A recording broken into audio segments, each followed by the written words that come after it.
managed and been on both the player development side and obviously the major league side. In terms of deciding when it's right to bring up any young player, do fans not recognize how important taking into account major league and where they're going to fit comes into that?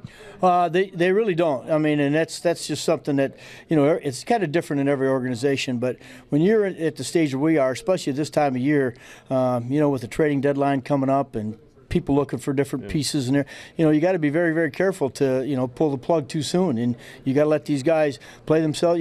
There's some, they got great names. They may have, they may help you. Something may happen, and you have to move them around it. But you got to be very careful to keep the atmosphere in that clubhouse as a positive, because the minute it starts to turn the other way, you're going to have problems. And that's when you got to be careful of the young player, bringing him up. But we have been very, very lucky. We've been I thought Sandy's done a tremendous job of bringing guys in here, veteran guys, who talk about winning, play to win. So I'm not. I've told him many times, when you're ever ready, don't worry about the clubhouse. It'll be fine. Bud Black was in here this weekend, and he had some interesting things to say about, in the dugout, the conversations that he has with guys about situations and about clutch opportunities, things that, new age sabermetricians don't necessarily think matter at points in a game or aren't real. What is your thought on having those types of conversations about game situations during the game? Well, I'm a true believer. As you said earlier, I spent a long time in the minor leagues, and one of the things we try to teach in the minor leagues is how to win.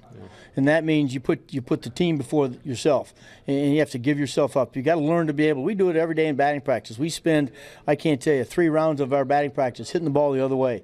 So once in a while, when a game time comes, hey, they shouldn't have to be taught. They shouldn't have to be told what the situation. They should know hey, look, I got to get this guy over. I got to get this guy to third base, and it should be something natural. It should be something they're good at. But you know what? When that game speeds up at the major league level, sometimes things can change. Finally, Bud Black is one of those rare managers that was a pitcher back in the day. We see a lot of catchers obviously become managers, but in your experience, are there any positions other than catcher that kind of lend themselves more to becoming one day a manager? Well, I was a middle infielder, and I think you saw a lot of Larry Boa. There's been a lot of guys who were middle infielders who I think, hey, you're in the middle of the action.